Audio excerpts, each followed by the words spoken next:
de consommation et de production. On est tous consommateurs, donc c'est un sujet qui va sûrement vous intéresser. Alors, la technologie et la crise ont généré de nouveaux modes de consommation. La mobilité a changé aussi la manière de consommer.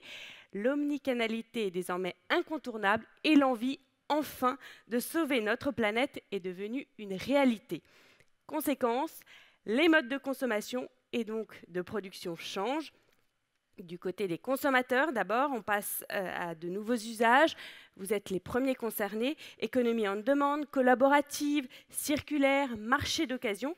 Et puis, de l'autre côté du miroir, eh bien, on a les entreprises. Et elles aussi s'y mettent, elles s'engagent de manière à répondre à cette demande croissance de vous, la population. Une nécessité business impérieuse, évidemment, à l'heure où le consommateur devient consommateur. Alors, quels sont ces nouveaux modes de consommation? Comment consommer autrement? Et comment les marques, elles aussi, peuvent s'engager et intégrer ces nouveaux modes de consommation à leur modèle économique? Bien sûr, il faut aussi parler croissance et objectif rentabilité. Eh bien, pour répondre à ces questions, je suis accompagnée de 4 experts. D'abord, Marguerite Dorangeon, une jeune ingénieure agronome, bonjour Marguerite, de 25 ans, qui est devenue militante dans le secteur du textile. Marguerite, elle a fait une école d'ingénieur axée sur le vivant et c'est là qu'elle a étudié l'alimentation, l'environnement, l'énergie et c'est surtout là qu'elle s'est rendue compte et qu'elle découvre en fait les piliers du développement durable et elle s'aperçoit des nombreuses dérives du secteur du textile, notamment en termes de transparence. Alors, une fois diplômée, en 2018, elle fonde avec son acolyte Rim Travelsi le site Closeparency, Close, vêtements donc, et à côté, transparence, vous l'avez compris. Ce site qui sera lancé en septembre, cette application qui sera lancée en septembre 2019, eh bien son but c'est informer les consommateurs sur l'impact du carbone lié à la production, à la pollution de l'eau, des sols ou encore la durabilité du vêtement. Un autre garçon, cette fois Arthur Cochin, bonjour, qui lui aussi s'est lancé dans le textile. Il est jeune et il a voulu apporter sa contribution à la protection de l'environnement. Alors, il a créé en 2014, avec lui aussi un acolyte, l'atelier de la Venise normande, AVN. C'est donc un vestiaire masculin éthique, durable, 100% confectionné en France. Et cette année, grande nouveauté, ils ont développé le premier jean fabriqué en France et 100% recyclé. Mais Arthur, ce n'est pas un homme engagé que dans le textile, il s'est aussi engagé dans l'alimentation, dans l'agroalimentaire, et il est donc senior marketing manager chez Agricool. L'ambition de cette start-up, vous l'avez peut-être déjà vu, c'est rendre accessible à tous, à vous qui êtes présents ici, des fruits, des légumes excellents, cultivés localement et bien sûr sans pesticides. Et depuis 2015, ils ont quand même réussi à lever 35 millions d'euros pour créer le nouveau mode alimentaire de demain. Il va nous en dire plus tout à l'heure. À ses côtés, il y a Alan Fleury. Bonjour Alan. Bonjour. Alors, lui aussi, il est jeune, hein, ils sont tous jeunes, il est entrepreneur aussi, il s'engage enfin, comme tout le monde ici, dans l'environnement. Il est le cofondateur et CEO de POI, pour Proof of Impact. Il développe un accélérateur de comportement positif. Le principe, mesurer et valoriser automatiquement l'impact social et environnemental de vos comportements quotidiens en se basant sur nos usages numériques. Suivre et comprendre son impact sur différents critères comme la mobilité, la consommation grâce à des exemples concrets et être récompensé en POI qui sont les preuves de notre impact positif sur la planète. On va voir tout cela tout à l'heure. Et puis enfin, bonjour, il y a Pierre-Axel Isérable. Pierre-Axel, vous avez tous déjà dû entendre parler d'obsolescence, mais pas forcément dans le domaine de la musique. Et pourtant, ça existe. Et il y en a qui luttent justement activement contre ce mouvement. C'est le cas de Pierre-Axel Isérable. Il est l'un des fondateurs du Pavé Parisien. Je dis bien l'un, puisque c'est une société qu'il a créée en famille avec ses 3 autres frères. Il a créé donc le Pavé Parisien en 2018. Est-ce que vous connaissez? Non, alors je vous explique. Ce sont des enceintes connectées avec une particularité. Elles sont en béton pour des questions acoustiques et environnementales, bien sûr. Elles s'intègrent parfaitement au nouveau mode de consommation d'aujourd'hui. Bonjour à tous les quatre, ça y est, j'ai fini ma présentation. Alors on va pouvoir maintenant parler donc de consommation et de production. On parle depuis quelques années d'économie durable, de consommation circulaire, consommation avec circuit fermé. Est-ce que, honneur aux femmes, Marguerite, vous trouvez que actuellement il y a vraiment un engagement de la part des consommateurs? Ce ne sont plus des actes isolés? En effet, aujourd'hui, il y a vraiment de nouveaux modes de consommation. Ça a commencé par certains secteurs, par certains changements. Par exemple, les personnes revoient leur façon de se déplacer, leur façon de se nourrir. Et puis, nous, dans notre cas, avec Closparency, on touche la question des vêtements, puisque petit à petit, en fait, ce changement de consommation touche d'autres secteurs. On se rend compte que ce qu'on porte, en fait, est aussi très important. Et donc, on touche en particulier le secteur de la mode qui lui-même est un secteur très impactant et dans lequel cette tendance à chercher de l'information, à vouloir choisir les bons produits est en train d'arriver aussi. Alors, vous êtes donc dans le vêtement. Est-ce que vous, Pierre-Axel, qui est dans la technologie, vous trouvez qu'il y a un acte, là encore, du consommateur de changer son mode de consommation? Alors, il y a une prise de conscience globale sur la consommation, mais clairement dans la technologie, il y a un vrai retard. Aujourd'hui, on regarde ce qu'on mange, on regarde ce qu'on met sur la peau, ce genre de choses. On regarde beaucoup moins l'impact qu'a son produit tech, son téléphone, son ordinateur. Il y a quelques marques comme Fairphone dans le téléphone qui ont essayé de changer les choses, mais qui sont des acteurs en réalité marginaux par rapport à ce qui existe dans la grande distribution. Alors, dans le textile, est-ce que vous partagez, Arthur, le point de vue de Marguerite? Complètement. Aujourd'hui, on se rend compte qu'il y a vraiment une demande de plus en plus de transparence. Avant, l'objectif, c'était de se dire, il faut que j'achète des vêtements. De toute façon, il faut que j'en achète. Il faut que je porte des vêtements. On était dans un système de ce qu'on appelle la fast fashion, c'est-à-dire des collections qui se renouvellent tout le temps, des produits. Et on se disait juste, j'ai besoin d'un jean, je vais aller acheter un jean. Et puis, je ne vais pas forcément regarder d'où il vient, comment il a été produit, comment il a été fabriqué, par qui. Donc, nous, on s'en rend compte, c'est que les gens ont une vraie demande de transparence.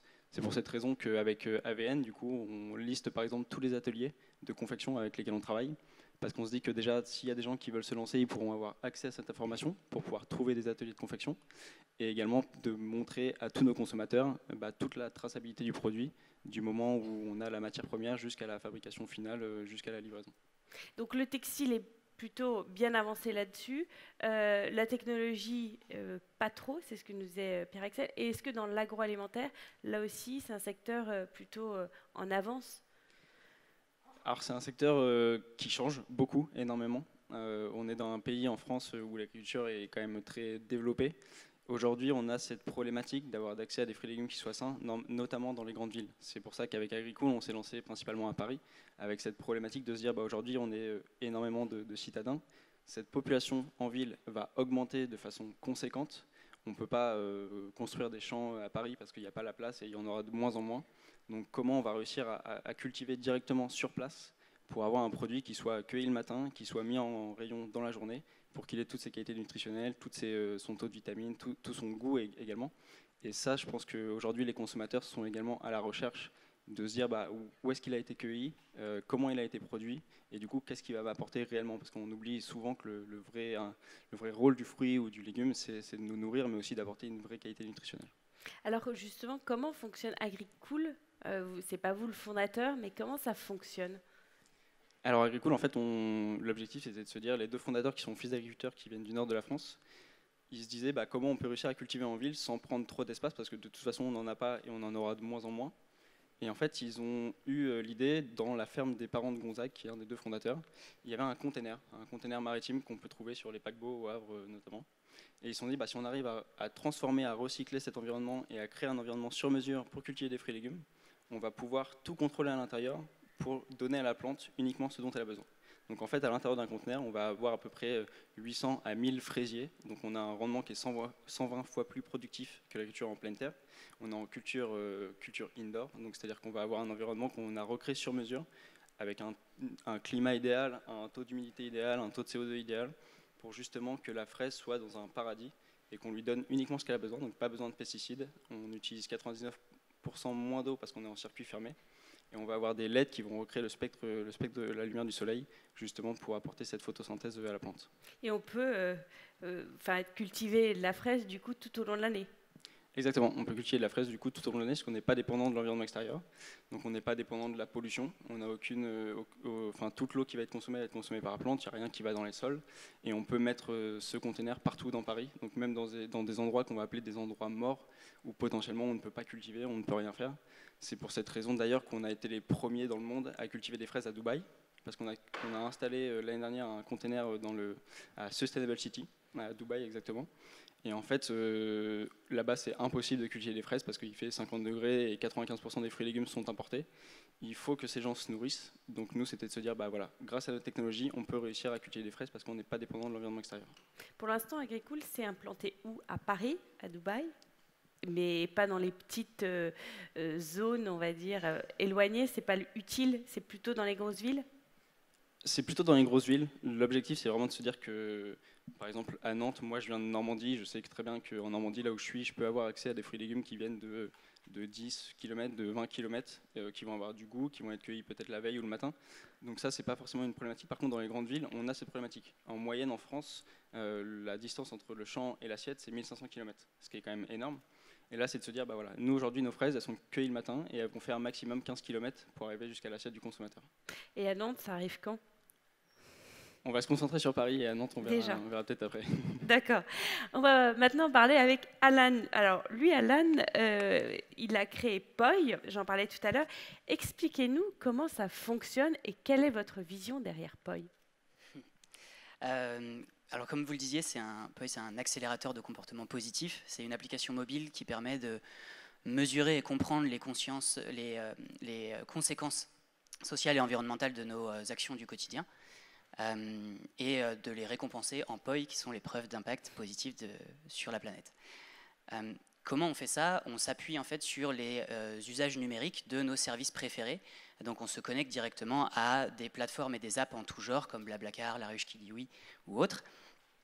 Et on est capable, à travers un protocole qu'on a développé en partenariat avec des centres de recherche et des cabinets d'études, de convertir toutes ces données d'usage, ces habitudes d'usage, en données d'impact pour valoriser automatiquement l'empreinte écolocale de notre consommation ou l'épargne carbone de notre covoiturage quotidien, par exemple. Et donc à l'intérieur de cette application, on est accompagné par des jauges, des exemples concrets qui nous donnent un petit peu plus de matérialité au niveau de la donnée. On a besoin de comprendre l'impact de nos actes du quotidien, plus que d'agir aujourd'hui, puisque c'est quelque chose qui est déjà énormément en mouvement. Et quand on dit aujourd'hui qu'une tonne de CO2 a été épargnée, c'est quand même complexe de se positionner ou de se rendre compte de ce que ça représente. Oui, de visualiser. Complètement. Et donc on s'appuie sur sur le pouvoir de l'anecdote un petit peu pour vous dire plutôt que vous avez permis d'économiser l'équivalent carbone de 3 Paris-Londres en voiture. Voilà, qu'on puisse s'appuyer et donner un cadre qui soit compréhensible et intelligible. Si je vous donne un exemple, plutôt que de prendre la voiture, je vais décider de prendre le train et réserver mon billet via Oui SNCF. Je vais contribuer à réduire les émissions de carbone et donc je vais cumuler des POI. Et ces POI, ils permettent d'accéder à des produits, des services, des expériences qui permettent d'aller plus loin sur les thématiques qui nous tiennent à cœur. Donc, par exemple, découvrir de nouvelles formes de mobilité ou changer son alimentation, etc.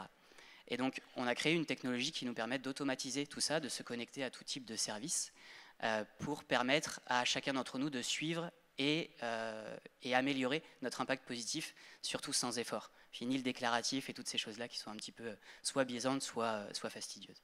Et qu'est-ce qu'on gagne alors si on consomme moins de CO2, etc. On gagne ces POI et après, où est-ce qu'on peut les réutiliser? Justement, en fait, c'est directement auprès des services partenaires ou auprès d'acteurs qui gagnent à être connus. Donc, on peut imaginer des réductions chez Too Good To Go, un trajet gratuit sur Blablacar ou découvrir des nouvelles formes de mobilité, des city scoots avec des scooters électriques et autres. Voilà, donc c'est toutes ces directions-là. Ça peut être un accompagnement à une transition alimentaire vers du végétarisme ou du véganisme, voilà, et des tas de choses comme ça. Et là, toute la salle peut utiliser cela dès la sortie de la conférence? Alors non, on a fait une bêta privée qu'on a fait sur les 3 derniers mois. Ça fait un peu plus d'1 an qu'on développe surtout le protocole qui est derrière. Ce qui est important, c'est d'être capable de mesurer cet impact-là et d'être concret et pertinent. Donc on a eu beaucoup d'itérations là-dessus. On a sorti donc une bêta privée les 3-4 derniers mois sur lesquels on a pris énormément d'insights. On a fermé cette bêta-là. On a fait un nouveau tour de table pour faire une itération majeure sur le produit qui sort en septembre. Et là, ce sera public et pour le plus grand nombre. Bon, patience donc. En septembre aussi, c'est vous, Marguerite, qui allez lancer donc votre application Closeparency. Alors, expliquez-nous plus en détail cette application. Alors, donc on a créé Closeparency en fait en partant d'un constat, en fait, le constat d'une industrie du textile qui est aujourd'hui très très impactante à la fois par un fort impact environnemental. Donc pour vous donner une idée, c'est donc 10% de l'impact carbone mondial, c'est 20% de la pollution des eaux mondiales. Et voilà, il y a d'autres chiffres qui illustrent cet impact. Et puis il y a aussi un impact social qui est fort, avec une industrie qui a été poussée à l'excès, délocalisée aux 4 coins du globe, et dont on perd souvent la maîtrise de ce qui se fait. Donc la transparence, tout à fait. Voilà, et ça peut engendrer des dérives sociales. Donc, comme l'avait montré, il y a eu l'effondrement du Rana Plaza en 2013 qui a causé la mort de milliers de travailleurs en Bangladesh. Donc ça, c'est le constat de départ. Mais il y a aussi un constat positif, qui est le constat qu'en fait, aujourd'hui, il y a de plus en plus de marques qui se créent avec, dans leur ADN, un engagement fort, qui revoit les choses, donc à la fois par exemple, se positionnant sur le Made in France ou aussi sur de nouveaux matériaux moins impactants ou de nouvelles façons de produire et de vendre. Et puis, il y a aussi donc de nouvelles attentes des consommateurs qui sont de plus en plus prêts à chercher de l'information, qui cherchent à faire des achats éclairés. Mais un problème, c'est qu'aujourd'hui, donc dans le cas des vêtements, on a très peu d'informations quand on fait nos achats. Les marques ne veulent pas communiquer ? Alors, le problème, donc, c'est que certaines marques le font, mais lorsque la communication vient des marques, beaucoup de consommateurs sont méfiants et ont peur du greenwashing ou ne comprennent pas forcément les informations qui leur sont apportées. Donc, quand il y a des inscriptions éco-conçues, Tencel, Lyocell ou des noms de labels parfois complexes à comprendre, ça n'impacte pas forcément autant que ça devrait le faire sur les choix des consommateurs. Donc ça, c'est vraiment le constat soit du manque d'information, du manque de confiance ou du manque de compréhension pour pouvoir trouver les meilleures alternatives. Et donc, c'est pour ça qu'on a créé Closeparency. Là, ça sera complètement transparent. Pour voilà. nous, consommateurs, on pourra savoir, par exemple, le pantalon que vous portez, d'où il vient, comment il a été conçu, etc. Oui, l'idée, c'est donc d'apporter la transparence au secteur de la mode. Donc, nous-mêmes, on est des agrégateurs de données. Donc, on agrège des informations qui viennent à la fois d'organismes indépendants, donc des ONG, des associations, mais aussi de nos recherches donc, en interne chez Closeparency et des ambassadeurs qui contribuent à enrichir la base de données. Et puis de marques qui souhaitent rentrer dans une démarche de transparence oui, pour certaines apporter le des font. informations. Elles font la démarche. Oui, elles ont la possibilité d'apporter des éléments d'information factuelle avec les sources associées pour qu'on puisse être sûr d'apporter une information qui soit fiable aux consommateurs. Et on agrège cette information, on l'analyse sur 5 thématiques, donc la partie sociale, la partie environnementale, la question de la santé aussi, la question de la cause animale et puis la qualité au sens de la durabilité dans le temps, la longévité du vêtement. Donc toute cette information est disponible sur notre application mobile qui jusqu'à présent était une version test simplifiée et donc là en septembre aussi elle sera visible. Elle sera disponible. D'accord. Alors vous Arthur, ça a déjà été créé, AVN, l'atelier de Venise normande, et vous avez lancé cette année une nouveauté, un jean, je le disais tout à l'heure, 100% recyclé. Est-ce que ça a été compliqué de créer un jean à partir de matières 100% recyclées en France? Est-ce que c'est plus cher aussi? Parce que le consommateur, certes, il veut peut-être s'engager, mais il y a un petit problème de coût aussi qui peut rentrer en compte. Complètement. C'était compliqué parce qu'en fait, je rejoins exactement ce que dit Marguerite. C'est que dans le textile et dans la mode aujourd'hui, il y a un gros problème de communication et de transparence, que ce soit de la marque au consommateur, mais également entre les marques et les producteurs. Il y a un peu ce côté où, en fait, je ne sais pas pourquoi aujourd'hui, mais il y a un manque de communication sur toutes les possibilités qui sont faites, et notamment sur la partie recyclage textile. Il y a un acteur aujourd'hui qui est connu en France, c'est EcoTLC, mais il y a tellement de manque de communication sur ce qui peut être fait. Et ça représente également un investissement énorme, que ce soit technologique, financier, humain, pour développer cette fibre de recyclage, parce qu'il faut la collecte, il faut le tri des fibres, il faut le trier par couleur, ensuite il y a toutes les étapes de transformation. Donc ça, c'était compliqué. Nous, le choix qu'on a fait, c'est qu'aujourd'hui, on travaille depuis le début de l'aventure AVN, depuis 2014, avec un tisseur italien qui est basé à Milan, qui s'appelle Candiani, qui est aujourd'hui très connu parce qu'ils travaillent déjà avec les plus grandes marques du monde dans le jean. Et également, ils ont un réel engagement sur toute la partie environnementale. C'est-à-dire que chez eux, ils vont recycler toute l'eau qu'ils utilisent. Et sur nos jeans, même classiques, qui ne sont pas les jeans recyclés, mais qu'on fabrique d'habitude, notre gamme classique, entre guillemets, on utilise énormément moins d'eau sur un jean que sur un jean classique, entre guillemets, sur le marché. Parce qu'un jean, ça nécessite, est-ce que vous m'arrêtez si je me trompe, j'avais vu 22 litres d'eau. C'est ça ou beaucoup plus? Alors ça, du coup, c'est... Enfin, vous, actuellement, alors qu'avant, c'était 77 000 alors, à 10 000. Notre jean recyclé, il consomme du coup uniquement 22 litres d'eau. En fait, tout simplement parce qu'il y a 0 g de coton brut à l'intérieur. Donc, il y a toute l'eau qui, normalement, pour le coton, n'est pas utilisée. Il y a simplement tout ce qui va être les bassins qui vont être faits, les bains qui vont être faits pour la partie teinture. Et en fait, dans le marché classique, aujourd'hui, un jean, ça consomme entre 7 000 et 11 000 litres en moyenne, ce qui est considérable. C'est même nous, sur notre gamme classique, on consomme, je crois, à peu près entre 2000 et 3000, ce qui est beaucoup moins, mais ce qui me paraît, moi, déjà énorme, en fait, quand je me dis, un jean consomme autant d'eau, quoi.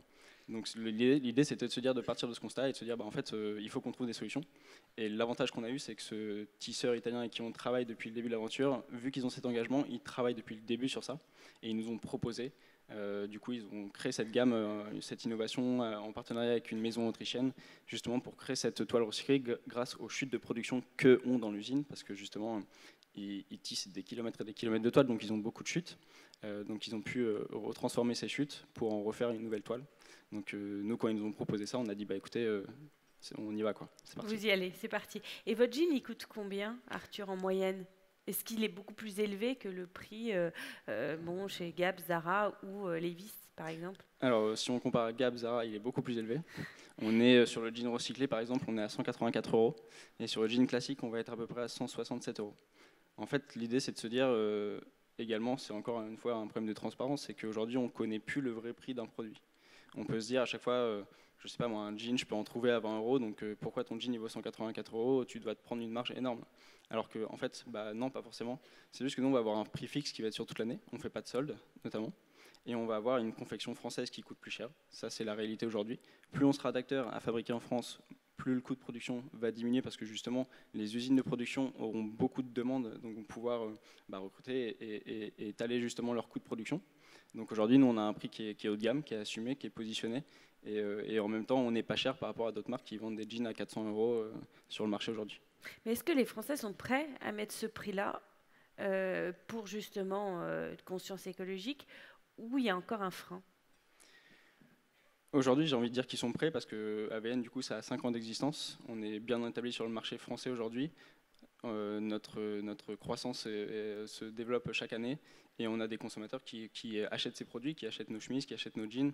Donc il y a une vraie demande. Il y a une vraie demande et en fait, la problématique, c'est de se dire, en fait, plutôt que d'acheter 3 jeans par an ou 2 jeans chaque année, peut-être que je vais en acheter qu'un seul qui va me coûter 180 €, mais ce jean, il va me durer 5 ans. Moi, le premier jean qu'on a fabriqué en 2014 avec AVN, avec Olivier, quand on avait fait la campagne de financement participatif. Et vous le portez? Je le porte encore. Et il est juste délavé par rapport à moi, la façon dont je le porte. Donc, il y a ma trace de téléphone. Il se délave comme un jean brut classique, mais aujourd'hui, il tient. Donc, c'est de se dire, où est-ce que je vais mettre mon argent? Plus qu'acheter de façon régulière des produits qui ne vont pas forcément durer, peut-être que je vais investir dans un produit qui va durer et où derrière, je sais d'où il vient, je sais comment il a été fabriqué et je sais, entre guillemets, où est-ce que je vais mettre mon argent. Est-ce que Pierre-Axel, vous partagez ce point de vue? Je ne crois pas, hein. Vous qui êtes dans la technologie et un des fondateurs de Pavé Parisien. Oui, complètement. Alors, nous, on est parti sur un prix produit, sur une enceinte du coup fabriquée entièrement en France, que ce soit sur la partie hardware, donc la carte électronique ou l'assemblage, la pièce en béton. Et donc, on est parti sur un prix produit qui était de 350 €. Alors, je rejoins Arthur sur un point, c'est que on peut avoir dans la conscience collective l'idée que si une marque vend un produit cher, c'est qu'elle fait beaucoup de marge. En réalité, la production de masse génère souvent beaucoup plus de marge que de la petite production. Donc j'imagine qu'un Zara par rapport à AVN fait une marge avec un coefficient de 10 au moins de différence, quoi. Je pense. Et donc dans l'électronique, c'est à peu près la même chose. Un Bose, un JBL, une enceinte sort à 20 € à peu près. Nous, une enceinte nous coûte à peu près 10 fois plus cher à produire. Et donc quand on la vend 350, on n'est pas en prix TTC, on n'est pas sur une marge faramineuse. Et donc là, par contre, la perception de valeur du produit, la perception d'impact, c'est plus du baume au cœur pour le client final. Donc nos clients nous disent, bah, ça me fait plaisir de l'acheter.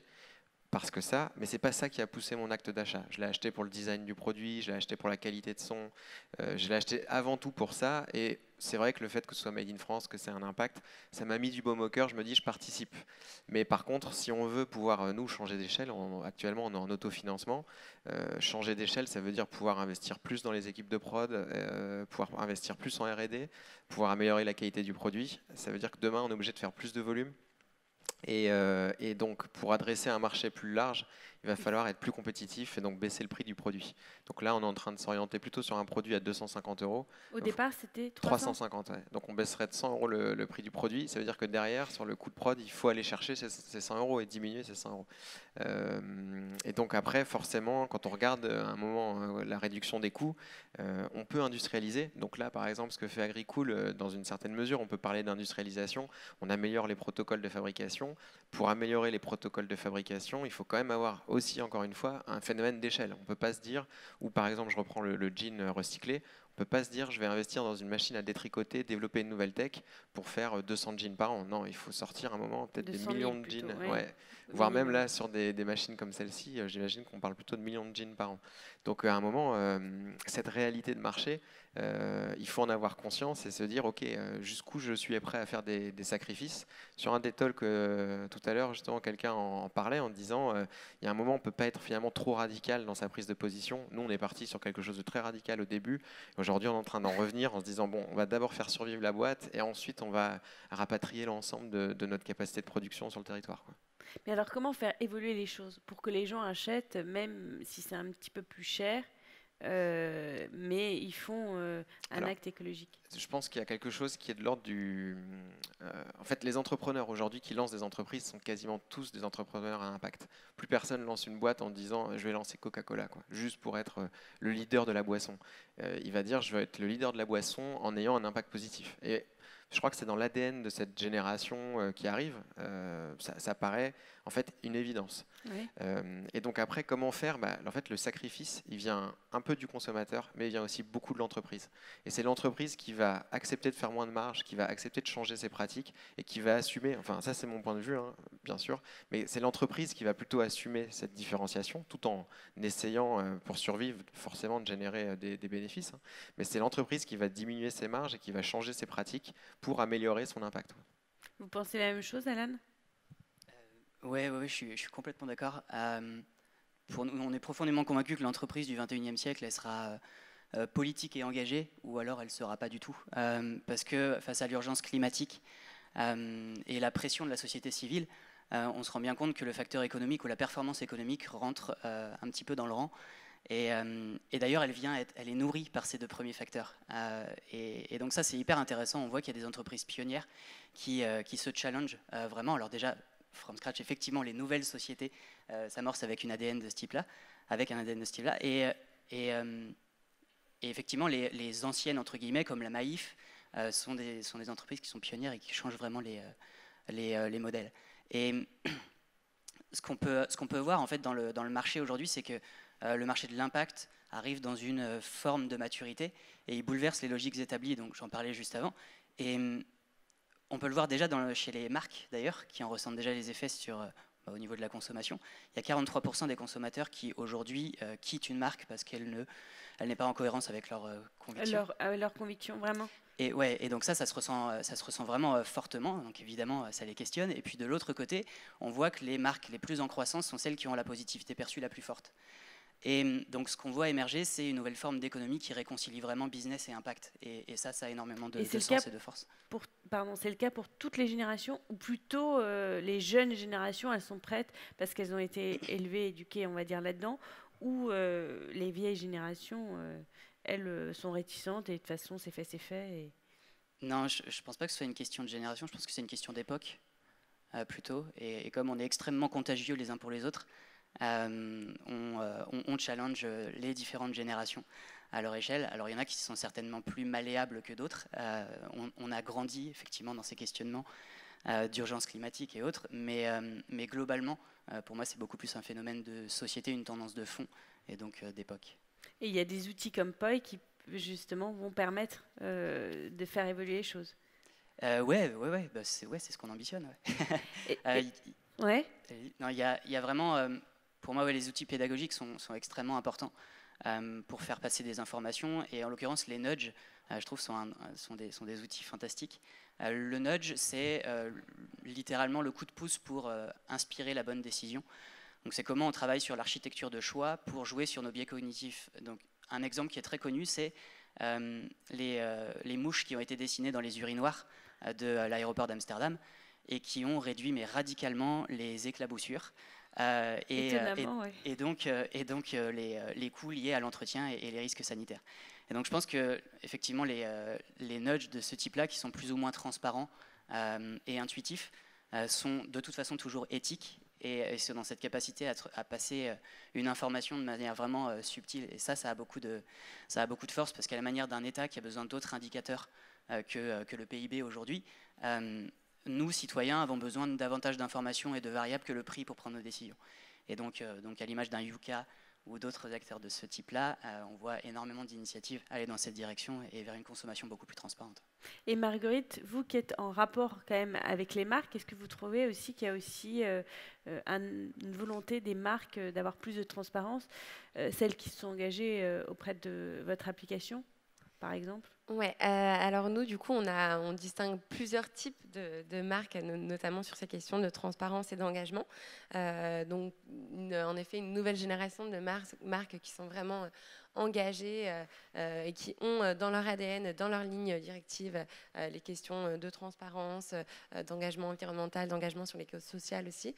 Et puis, il y a aussi parmi donc, les marques de vêtements plus anciennes, un certain nombre de marques qui sont conscientes en fait que c'est le futur, que ça arrive, qu'elles en aient envie ou un peu moins, elles savent qu'elles vont devoir faire des efforts et elles se disent que tant qu'à faire, elles ont intérêt en fait à dès maintenant commencer à s'y mettre. Donc c'est pour ça qu'il y a un changement aussi, qu'il y a qu'elles font des efforts pour faire de nouvelles collections plus engagées, pour revoir par exemple intégrer un système de location sur une partie des vêtements donc, qui sont dans leur magasin, etc. Donc il y a en effet un changement qui est plutôt global au secteur. Maintenant, il y a aussi les mauvais élèves. Ouais, forcément, il y en a aussi, il en faut. qui se disent que pour le moment, c'est pas dans leurs intérêts. C'est vrai qu'il y a globalement un changement général qui est hyper positif, mais voilà, il faut pas oublier que c'est pas non plus le cas de tout le monde et qu'il y a encore de la route à faire. Beaucoup. Et est-ce que les marques, du coup, sont obligées de changer leur mode de production pour pouvoir s'engager? C'est quoi les modèles de production de demain? Du coup, donc pour comprendre ça, déjà, donc dans le cas des vêtements, il y a une chaîne de production qui est très complexe, en fait, avec, on en a un peu parlé tout à l'heure, de nombreuses étapes entre la production de la matière première. À partir de la matière première, on fait du fil, ensuite on fait du tissu. Le tissu, il peut être coloré ou avoir différents traitements. Et puis ensuite, il y a la confection des vêtements.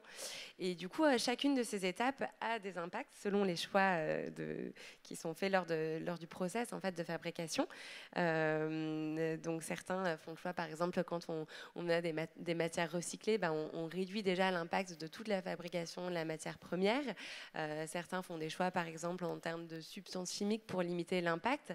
Et puis aussi, chacune de ces étapes peuvent être parfois délocalisées aux quatre coins du globe, avec du transport aérien ou autre, et d'autres font des choix aussi pour raisonner justement cette chaîne de production, essayer de limiter les transports ou alors d'avoir des flux moins tendus pour pouvoir utiliser des types de transports moins impactants, etc. Donc déjà, tout au long de la chaîne de production, il y a des impacts et il y a des façons de réduire en fait ces impacts. Et puis après, sur la distribution impacte énormément aussi donc sur les questions environnementales, puisque par exemple, en fonction du nombre de collections par an, etc., voilà, ça va avoir un impact à la fois sur la fabrication, et puis aussi sur du côté des consommateurs, puisque aujourd'hui on a globalement énormément augmenté en fait le nombre de vêtements achetés par an par consommateur, et pourtant pour une durée de vie réduite des vêtements. Exactement.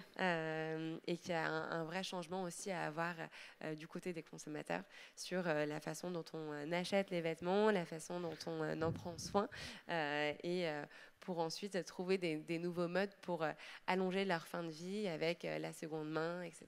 Parce que quand même, l'industrie du textile, c'est la deuxième industrie la plus polluante. Il faut quand même un peu contextualiser. Après le pétrole, 13% des textiles seulement sont recyclés actuellement. Et on estime par exemple qu'un t-shirt qu'on porte, eh bien, il parcourt à peu près 40 000 kilomètres. Vous en parliez tout à l'heure, des kilomètres parcourus, etc. Et il faut faire évoluer les choses.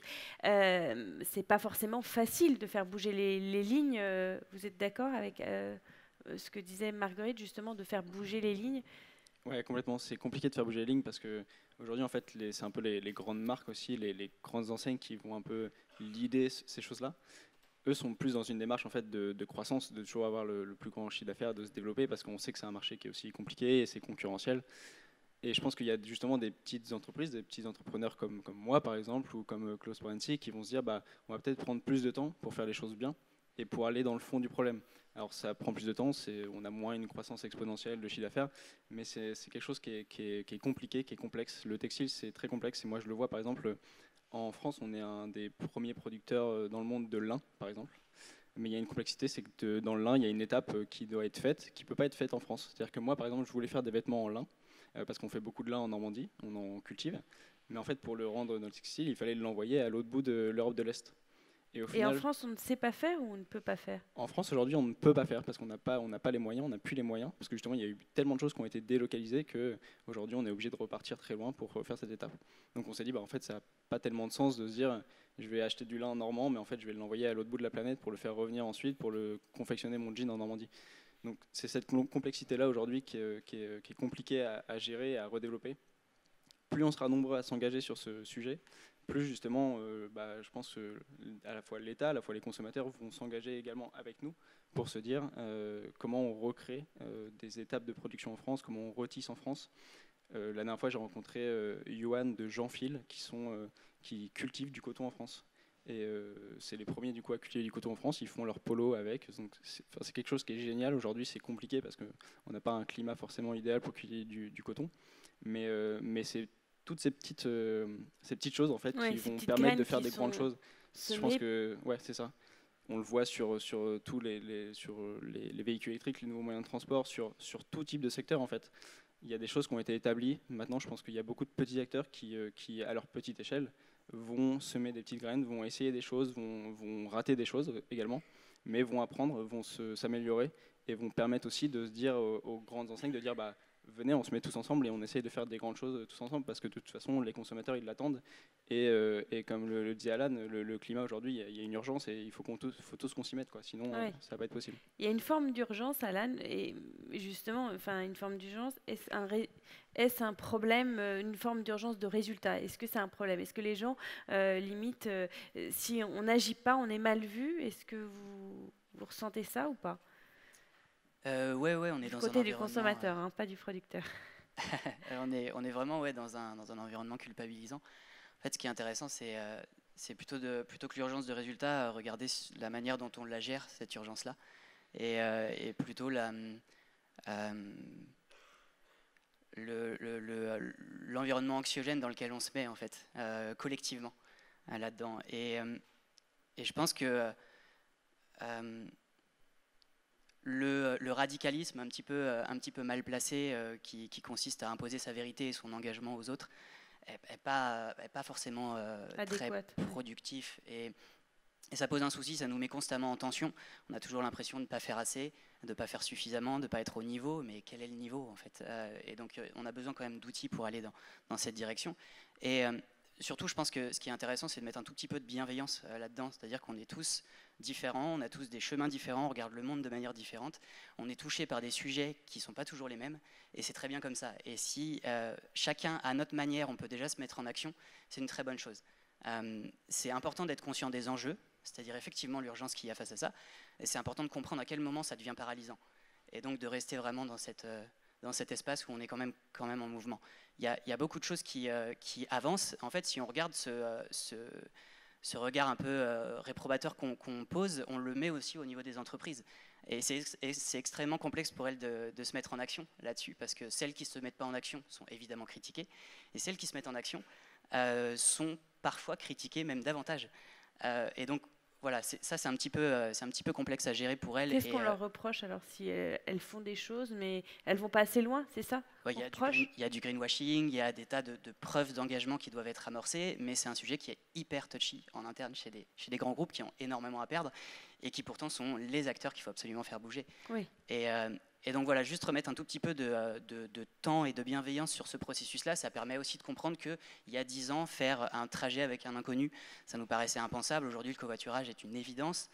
On voit beaucoup de normes bouger par rapport à ça. La peur de l'avion, la honte de prendre l'avion en Scandinavie, qui fait beaucoup de bruit et qui commence à arriver en Europe. Il y a des tas de choses. Et je terminerai là-dessus, mais cette année, le nombre de collapsologues a explosé. La collapsologie, c'est la théorie de l'effondrement.